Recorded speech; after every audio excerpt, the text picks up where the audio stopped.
శుక్లాంబరధరం విష్ణుం శశివర్ణం చతుర్భుజం ప్రసన్నవదనం ధ్యాయేత్ సర్వవిఘ్నోపశాంతయే. భుసుండి మోహము శ్రీరాముని ప్రభావము. ఓ ఖగరాజా, శ్రీ రఘునాథుని ప్రాభవమును గురించి వినుము. నేను నా బుద్ధిని అనుసరించి ఆ సుందర కథను తెలిపెదను. నేను ఒకప్పుడు విష్టుడనై ఉంటిని. ఆ కథను వివరించెదను. నాయన, నీవు శ్రీరాముని కృపకు పాత్రుడవు, భగవద్గుణములయందు ప్రీతి కలవాడవు. అందుకే నీవు నాకు సుఖప్రదుడవు. కావున నీ వద్ద ఏమాత్రమూ దాచక అతి గోప్యమైన మనోహర చరిత్ర వర్ణించెదను. శ్రీరామచంద్రుని సహజ స్వభావం వినుము. ఆయన ఎల్లప్పుడూ తన సేవకులలో అభిమానం ఏమాత్రమూ ఉండనీయడు. ఏలాన దురభిమానమే జనన మరణాలకి మూల కారణం. అది అనేక క్లేశాలను శోకాలను కలిగించును. కృపానిధి అయిన శ్రీరాముడు భక్తులను గర్వానికి దూరంగా ఉంచును. ఏలాన భక్తులపై ప్రభువుకు అపారమైన అనురాగం. మహాత్మా, బాలుని శరీరంపై గాయం కలిగినప్పుడు తల్లి కఠిన హృదయంతో దానికి శల్యచికిత్స చేయను.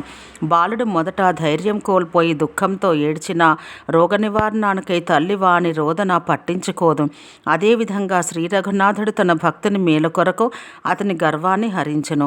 ఓ మనస, భ్రమలు వీడి అట్టి ప్రభువుని ఎలా భజింపవు అని తులసీదాసు అనుచున్నాడు.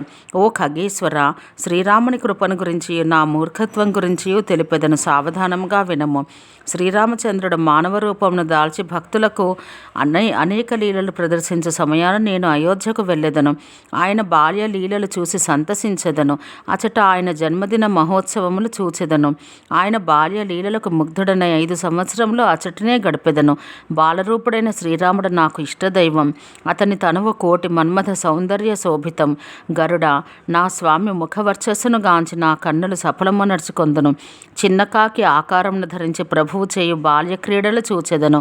బాల్యమున శ్రీరాముడు తిరిగే అన్ని ప్రదేశముల యందును నేనును ఎగిరెదను. ప్రాంగణంలో పడిన అతని ఎంగిలి తినెదను. ఒకసారి శ్రీ రఘువీరుడు లోకోత్తర చరిత్రను సృష్టించెను. ప్రభువు యొక్క ఆ లీలలు తలుచుకున్నంతనే కాకభుసుండి తనువు పులకించెను. భుసుండి మరలా పలుకుచున్నాడు. ఓ ఖగరాజా, వినడు. శ్రీరాముని చరితం సేవకులకు అత్యంత సుఖానందదాయకం. అయోధ్యానగర రాజభవనం అత్యంత సుందరం. అది స్వర్ణ నిర్మితమై నానారత్న ఖచ్చితమై విరాజిల్లుచున్నది. నిత్యము సోదరులు నలుగురు ఆడుకున్న ఆ ప్రాంగణ శోభలు వర్ణనాతీతములు. తల్లులకు ఆనందమును గూర్చుచు బాల్య వినోద క్రీడలలో తేలియాడుచు శ్రీ రఘునాథుడచట సంచరించుచుండెను. నీలమణి సమానమైన శ్యామసుందర శరీరమందలి ప్రత్యంగమునందును మన్మథ శోభలు విలసిల్లుచుండెను. నవరాజీవారుణ మృదు చరణ కాంతులు మృదు మనోహరములైన ఆ కాలి వ్రేళ్ళు ఆహ్లాదమును గొలుపుచుండెను. పాదపద్మముల యందలి వజ్రాంకుశ ధ్వజ కమల చిహ్నములు మిక్కిలి మనోజ్ఞములు. చరణముల యందలి మంజుల మంజీరధ్వనులు వీణులకు విందుగూర్చుచుండెను. మణిఖచిత స్వర్ణమయ మేఖలాదీధితులు మిరుమిట్లు గొలుపుచుండెను. ఆ బాలరాముని శోభలు వర్ణింప ఎవరి తరము? అతని ఉదరమున గల త్రివలలు త్రిరేఖా విలసితములు. నాభి సుందరమై గంభీరమైనది. విశాల వక్షస్థలం వస్త్రాభరణ శోభితం. ఎర్రని అరచేతులు, అంగుళలు, నఖములు అతి మనోహరములు. దీర్ఘభుజములపై ఆకర్షణీయములైన భూషణములు అలరారుచుండెను. సింహ కిశోర సదృశ భుజస్కందములు, శంఖము వంటి కంఠం, మనోజ్ఞమైన చుబుకం, ముఖలాలిత్యములు వర్ణింపనలవి కానివి. ముద్దులకు మాటలు, ఎర్రని మధుర అధరములు, స్వచ్ఛములైన దంతకాంతులు, నిగ్గుటద్దముల వంటి కమ్ర కపోలములు, సంపెంగ వంటి మనోహరమైన నాసిక, చంద్రకిరణాల వలె ఆహ్లాదకరమైన చక్కని చిరునవ్వు, నీలకమలాల వలె కమనీయములైన కన్నుల శోభలు, భవమోచనములు, లలాటమున చక్కగా దిద్దబడిన గోరోచన తిలక శోభలు, ధనురాకార శోభితములైన కనుబొమ్మలు, శృంగారములను విరజిమ్ము శ్రవణ విలాసములు, మనోజ్ఞములైన కుటిల కుంతములు, పసుపు పచ్చని అంగరఖ అందచందములు. ఆయన శరీర శోభావైభవమును ఇనుమడింపు చేయుచుండెను. అతని కేరింతలు, చూపులు, నాట్యములు నా మనసుకు గిరిగింతలు పెట్టినవి. దశరథ మహారాజు ప్రాసాద ప్రాంగణంలో విహరించు సౌందర్య రాశి శ్రీరామచంద్రుడు తన నీడను చూచుచూ గంతులు వేయుచుండెను. నాతో ఆయన అనేక బాల్య క్రీడలను ఆడుచుండేవాడు. వాటిని వర్ణించుటకు నాకు బిడియం కలుగుచున్నది. కేరింతలు కొట్టుచు నన్ను పట్టుకొనుటకు అతడు నా వెంట పడుచుండెను. పక్షి స్వభావమున నేను పరిగెత్తుచుంటిని. నాకతడు అప్పాలు చూపుచూ పిలుచుచుండెను. నేను సమీపించినప్పుడు ప్రభువు నవ్వుచుండెను. నేను దూరంగా వెళ్తే ఏడ్చుచుండెను. నేనతని చరణాలను స్పృశించుటకు వెళ్ళినప్పుడు భయం నటిస్తూ వెనుకకు పోవుచుండెను. నా వైపు చూచి పరిగెత్తుచుండెను. సచ్చిదానంద ఘనుడగు ఈ ప్రభువు సాధారణ బాలకుల వలె లీలలను ప్రదర్శించుచున్నాడేలా అని నాకు మోహం కలుగుచుండెను. ఓ ఖగరాజా, ఈ సందేహ డోలికలలో ఊగిసలాడుచున్న నన్ను మాయ ఆవరించను. కానీ ఆ మాయ నాకు దుఃఖప్రదం కాదు.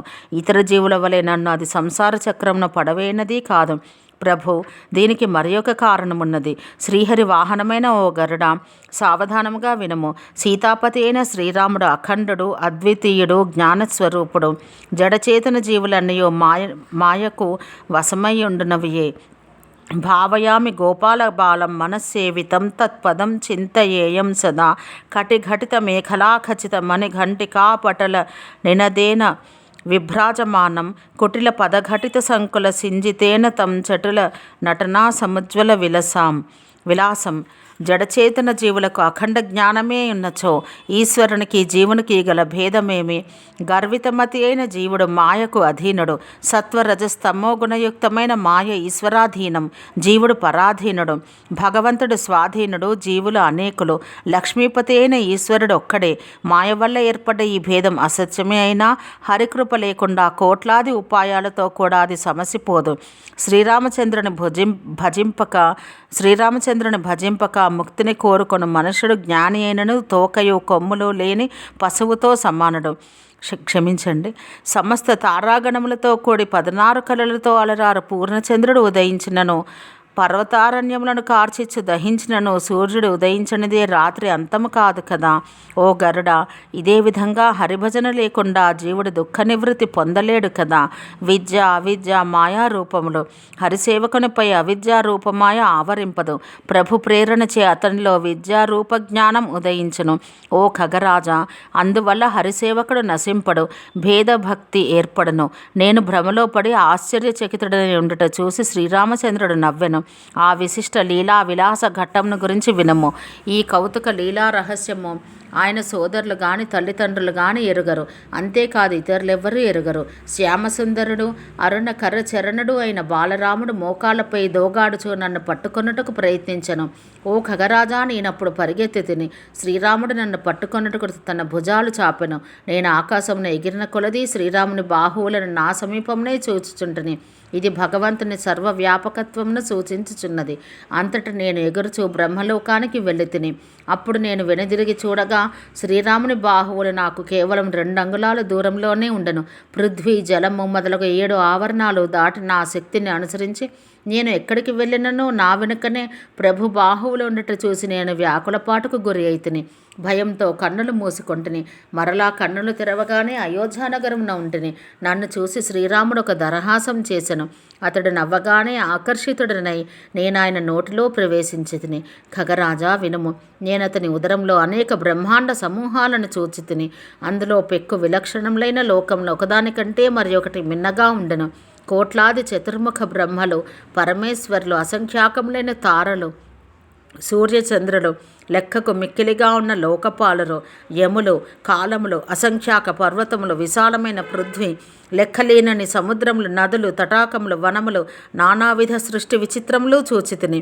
దేవతలు, మునులు, సిద్ధులు, నాగులు, కిన్నరులు, మానవులు, చతుర్విధ స్థావర జంగమ జీవులను గాంచితిని. ఇదివరలో ఎన్నడూ కని విని ఊహకందని ఆశ్చర్యకరమైన సృష్టిని చూచితిని. వాటిని ఎట్లు వర్ణించగలను? ఒక్కొక్క బ్రహ్మాండంలో నేను 100 సంవత్సరాలుంటిని. ఆ విధంగా నేను అనేక బ్రహ్మాండాలను చూస్తూ సంచరించి తిని. సర్వే జనా సుఖినో భవంతు.